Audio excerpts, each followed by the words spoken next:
Imagine-toi assis à la table de la cuisine, seul. Autrefois, cette table était remplie de rires, de discussions, de moments partagés. Mais aujourd'hui, c'est le silence qui domine. Ton téléphone reste muet, ton fils ou ta fille n'a pas appelé depuis des semaines, et lorsque tu envoies un message, la réponse est brève ou inexistante. Et là, une question te hante. Qu'est-ce qui s'est passé? Ai-je fait quelque chose de mal? C'est une douleur profonde, celle de se sentir ignoré ou de ne plus être respecté, surtout par ceux que l'on aime le plus. Mais avant que tu ne te laisses envahir par la frustration ou le désespoir, il y a quelque chose que tu dois absolument comprendre. Il existe une façon de gérer cette situation sans colère, sans reproche, mais avec force et sérénité. Reste bien jusqu'à la fin, car dans cette vidéo, je vais te révéler ce que tu peux faire pour renouer le lien avec tes enfants et retrouver une relation plus épanouissante. Premier point. Pourquoi les enfants prennent-ils leur distance en vieillissant? Comprendre la vraie raison. T'es-tu déjà demandé pourquoi ton enfant semble s'éloigner de toi? Avant, vous étiez proches, vous parliez souvent, vous partagiez des moments complices. Mais aujourd'hui, quelque chose a changé. Les échanges sont plus courts, les visites plus rares, et lorsqu'il répond à tes messages, c'est parfois avec une certaine froideur. Tu te demandes alors, qu'ai-je fait de mal? Cette question hante de nombreux parents, mais la réponse est bien plus complexe qu'elle n'y paraît. Beaucoup de parents pensent que la distance vient d'une erreur qu'ils ont commise. Mais en réalité, les raisons sont souvent bien différentes. L'éloignement ne signifie pas toujours un rejet. En grandissant, ton enfant fait face à de nouvelles responsabilités. Sa carrière, sa famille, ses propres enfants, ses préoccupations financières. Pris dans le tourbillon du quotidien, il peut s'éloigner sans même s'en rendre compte. Pourtant, cela ne veut pas dire qu'il t'aime moins. Une autre explication est que certains conflits passés refont surface avec le temps. Ton enfant revoit peut-être certains événements de son enfance sous un autre angle. Ce n'est pas une remise en cause totale de ce que tu as fait en tant que parent, mais plutôt une relecture avec un regard d'adulte. Cela peut parfois créer une distance émotionnelle, même si elle n'est pas intentionnelle. Alors, que faire face à cette situation? La première étape est d'accepter que tout ne dépend pas de toi. Il y a des facteurs extérieurs que tu ne peux pas contrôler. Si tu ressens un éloignement, évite de réagir immédiatement par des reproches ou une attention excessive. Parfois, la meilleure solution est de prendre du recul et de laisser du temps à l'autre. La communication est la clé.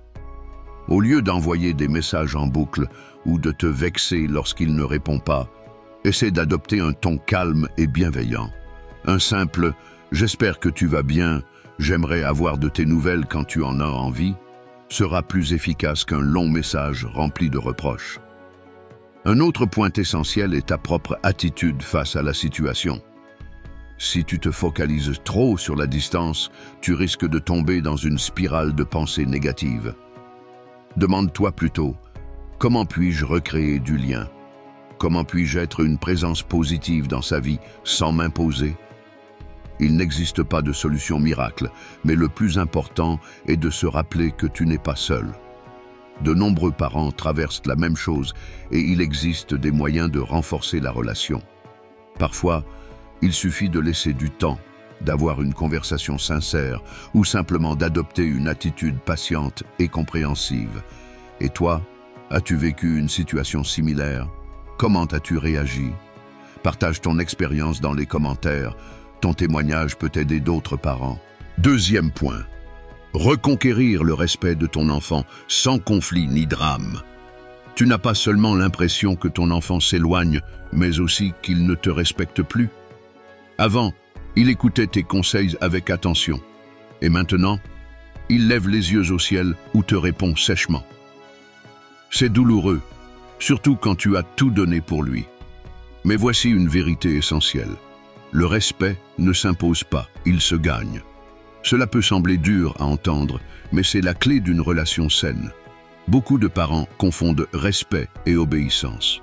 Pourtant, ton enfant est devenu adulte, il a ses propres opinions et sa propre vie. Si tu veux qu'il te respecte, tu dois aussi le respecter en tant qu'individu à part entière. L'une des erreurs les plus courantes est de rester bloqué dans d'anciens schémas. Certains parents continuent de traiter leurs enfants adultes comme des adolescents en leur donnant des conseils non sollicités, en critiquant leurs choix ou en leur imposant leur vision des choses. Mais cela peut provoquer l'effet inverse. Ton enfant peut ressentir cela comme du contrôle et se fermer encore plus. Pose-toi la question. Respecterais-tu quelqu'un qui te reprend constamment ou minimise tes décisions? Au lieu de te focaliser sur son comportement, essaie de travailler sur ta manière de communiquer. Parle à ton enfant comme à un adulte, à égalité avec toi. Écoute-le vraiment, sans chercher à lui donner immédiatement une solution ou un conseil. Parfois, ton enfant n'a pas besoin de réponse, mais simplement d'être entendu. Un autre point clé est d'avoir une vie épanouie en dehors de lui. Cela peut sembler contre-intuitif, mais plus tu es indépendant et heureux, plus ton enfant te respectera. Si tu passes ton temps à te plaindre qu'il ne t'appelle pas assez ou qu'il ne te respecte pas, cela risque de créer une barrière entre vous. Mais si tu es actif, investi dans tes propres projets et rayonnant de positivité, il te verra différemment. Savoir poser des limites est également essentiel. Le respect ne signifie pas tout accepter. Si ton enfant te parle de manière irrespectueuse, tu as le droit de dire calmement « Je souhaite qu'on se parle avec respect, comme je le fais avec toi ». Le ton que tu emploies est crucial. Reste calme, ferme et sûr de toi, sans tomber dans l'émotion. Mais surtout, rappelle-toi que le changement commence par toi. Si tu veux que ton enfant change son comportement envers toi, commence par ajuster le tien. Personne ne respecte quelqu'un qui se plaint sans cesse. Mais tout le monde admire et respecte une personne qui rayonne d'assurance et de sérénité. As-tu déjà eu l'impression de ne pas être respecté par ton enfant? Comment as-tu réagi? Partage ton expérience dans les commentaires. Ton témoignage pourrait en aider d'autres. Troisième point. Le plus grand piège. Ce que tu ne dois jamais faire lorsque ton enfant t'ignore. Il y a des moments où le silence devient insupportable. Ton enfant ne répond pas à tes messages, ne te rappelle pas, évite les rencontres, et tu ressens une immense impuissance.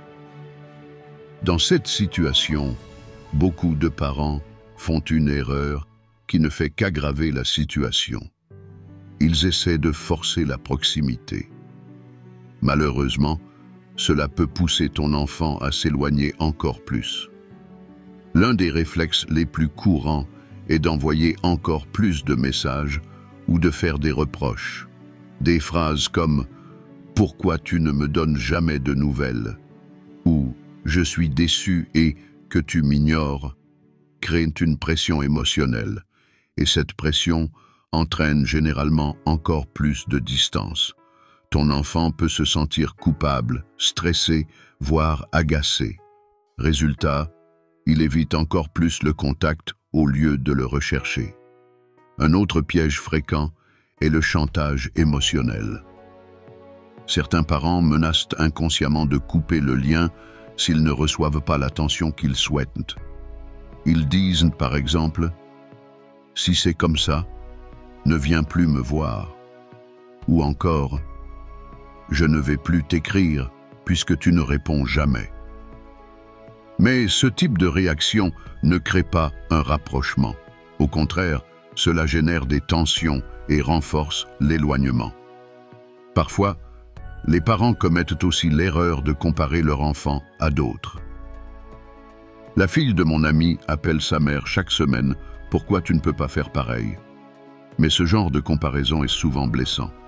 Chaque relation parent-enfant est unique, et comparer ton enfant à quelqu'un d'autre ne fera qu'ajouter de la frustration et du mal-être.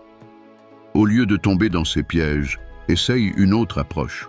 Accepte la distance sans la prendre personnellement. Peut-être que ton enfant est simplement débordé ou qu'il a besoin de temps pour lui. Accepter ne signifie pas abandonner, mais plutôt lui laisser l'espace nécessaire pour revenir vers toi naturellement.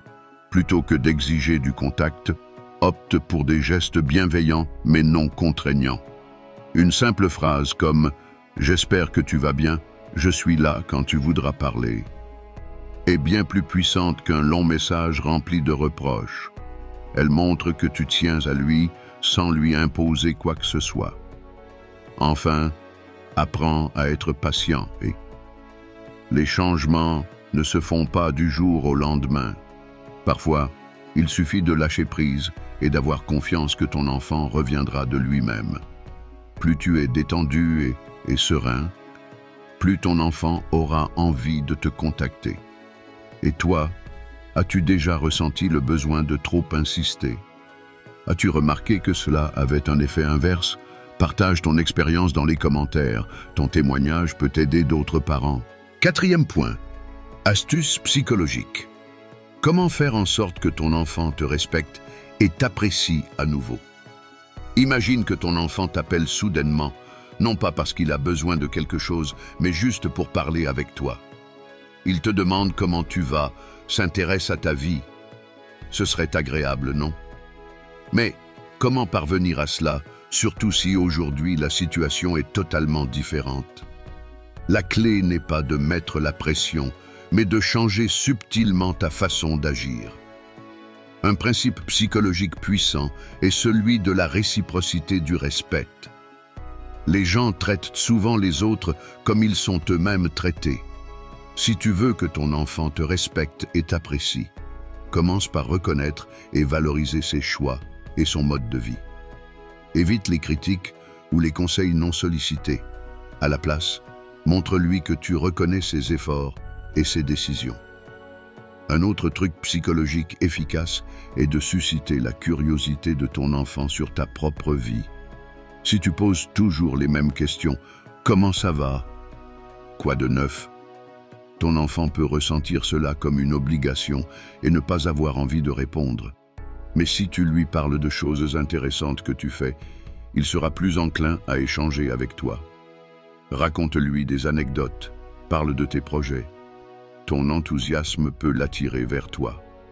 Ensuite, change la dynamique de tes conversations. Si chaque échange est négatif, basé sur des reproches ou des plaintes, ton enfant va inconsciemment associer le contact avec toi à quelque chose de pesant.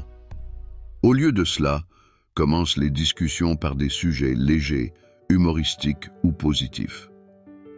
Les gens aiment être entourés de ceux qui leur font du bien et ton enfant ne fait pas exception. Une autre astuce est l'effet miroir. Inconsciemment, nous avons tendance à refléter les comportements des autres. Si tu es calme, confiant et bienveillant ton enfant adoptera naturellement une attitude plus ouverte et respectueuse envers toi. Sois la personne avec qui elle a envie de parler, pas par obligation, mais par plaisir. Parfois, un simple changement de perspective peut tout transformer. Mets-toi à sa place. Il ou elle jongle peut-être avec le stress du travail, de la vie de famille ou d'autres responsabilités. Si tu étais à sa place, aimerais-tu ressentir de la pression à chaque appel ou échange? Peut-être qu'un dialogue sincère et sans attente pourrait améliorer votre relation. Les petits gestes comptent énormément. Une simple phrase bienveillante, un souvenir partagé ou même une petite attention peuvent renforcer le lien, même après une période de distance. L'important est de ne pas attendre une réaction immédiate.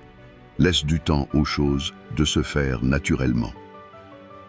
L'objectif final est de trouver l'équilibre entre proximité et autonomie. Ton enfant doit sentir qu'il peut venir vers toi sans pression, mais aussi que tu es une présence stable et bienveillante dans sa vie. Plus tu dégages de sérénité et de confiance, plus il voudra rester proche de toi. Et toi, as-tu remarqué des changements lorsque tu modifies ton propre comportement? Penses-tu que l'attitude d'un parent peut influencer celle de son enfant? Partage ton avis en commentaire. Ton expérience peut éclairer d'autres personnes. 5e point. Reste calme mais ferme. Cette stratégie peut tout changer. Il y a des situations que de nombreux parents connaissent tant bien. Ton enfant t'ignore ou te manque de respect. Et en toi monte une vague de frustration ou de tristesse. Tu as envie de réagir immédiatement, de lui dire ce que tu ressens, de lui rappeler tout ce que tu as fait pour lui. Mais voici la vérité. La meilleure réponse n'est ni la colère, ni les reproches. C'est la sérénité et la fermeté. Beaucoup de parents pensent qu'ils doivent élever la voix ou insister pour être entendus. Pourtant, c'est tout le contraire. Plus tu restes calme et posé, plus ton enfant te respectera sur le long terme. S'il sent que tu es facilement bouleversé ou que tu cherches à te justifier sans cesse, il risque de ne pas te prendre au sérieux. En revanche, si tu dégages de la tranquillité et de la clarté, il percevra cette force et s'en souviendra. L'une des erreurs les plus courantes est de réagir immédiatement aux provocations. Si ton enfant te parle avec agacement ou indifférence, cela ne signifie pas toujours qu'il ne t'aime pas. Il peut être fatigué, stressé ou préoccupé. Si tu réagis trop vite en te mettant sur la défensive, tu risques d'amplifier le conflit. Apprends à ne pas te laisser entraîner dans cette négativité. Mais rester calme ne signifie pas tout accepter. Il est essentiel d'imposer des limites, sans conflit. Si ton enfant est irrespectueux, tu peux simplement répondre avec une voix posée. Je veux bien discuter avec toi, mais dans le respect, comme je le fais avec toi. Pas besoin d'un long discours, juste une affirmation claire et ferme. Une autre technique efficace est de prendre du recul avant de répondre. Si une situation t'énerve ou te blesse, ne réagis pas immédiatement. Pose-toi cette question. Comment une personne confiante et sereine réagirait-elle? Prendre quelques secondes pour respirer et réfléchir peut totalement changer le ton de la conversation. Le langage corporel joue aussi un rôle clé.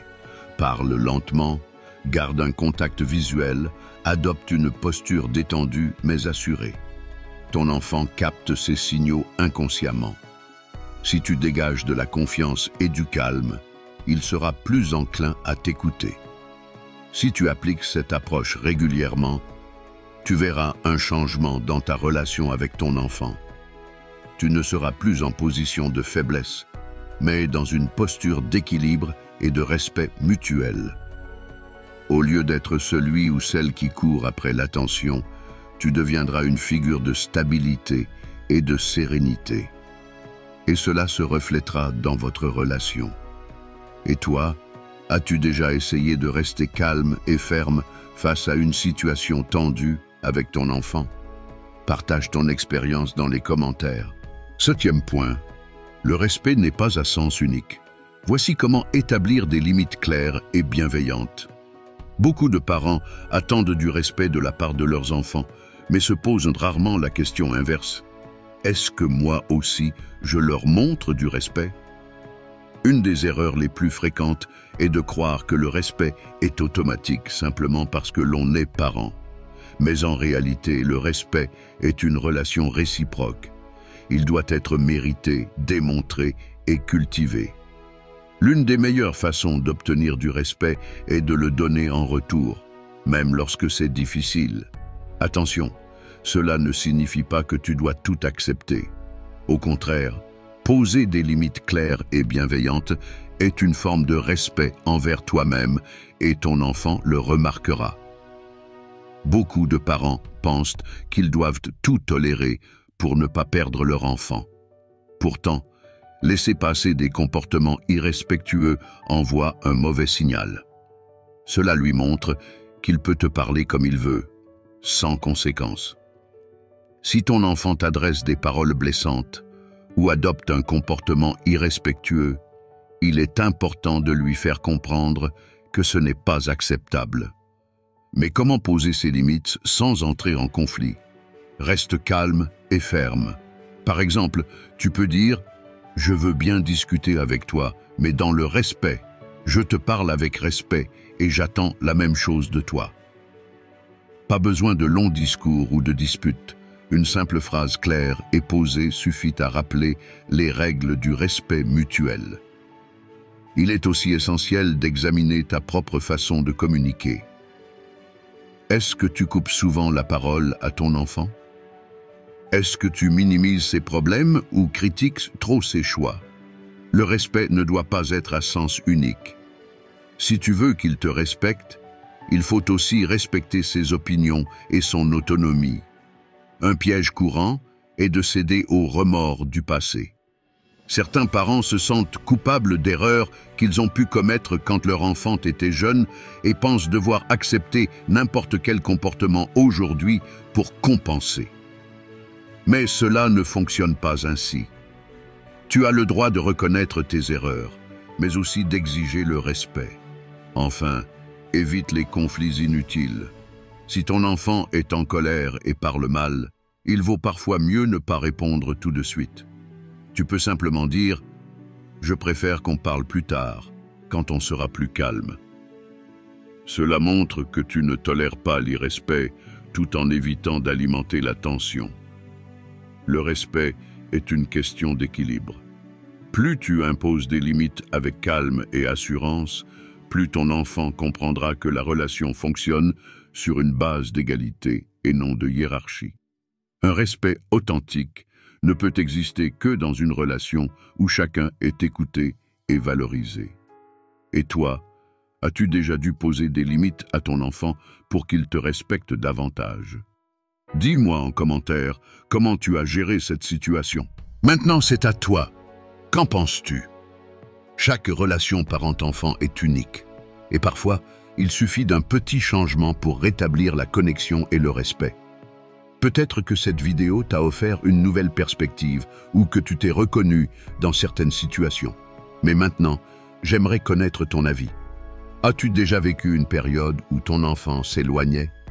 Qu'as-tu fait pour essayer de reconstruire le lien? Partage ton expérience dans les commentaires. Ton témoignage pourrait aider d'autres parents. Si cette vidéo t'a aidé ou si tu connais quelqu'un qui pourrait en bénéficier, n'hésite pas à mettre un « j'aime » et à la partager. Parfois, une simple vidéo peut donner un déclic et faire toute la différence. Et si tu veux recevoir plus de conseils et de réflexions sur ce sujet, abonne-toi à la chaîne et active la cloche pour ne manquer aucune nouvelle vidéo. Rappelle-toi, les relations évoluent, mais elles ne sont jamais perdues tant que tu es prêt à les entretenir. Sois patient et reste ouvert et surtout, reste toi-même. J'attends tes commentaires avec impatience. À très bientôt.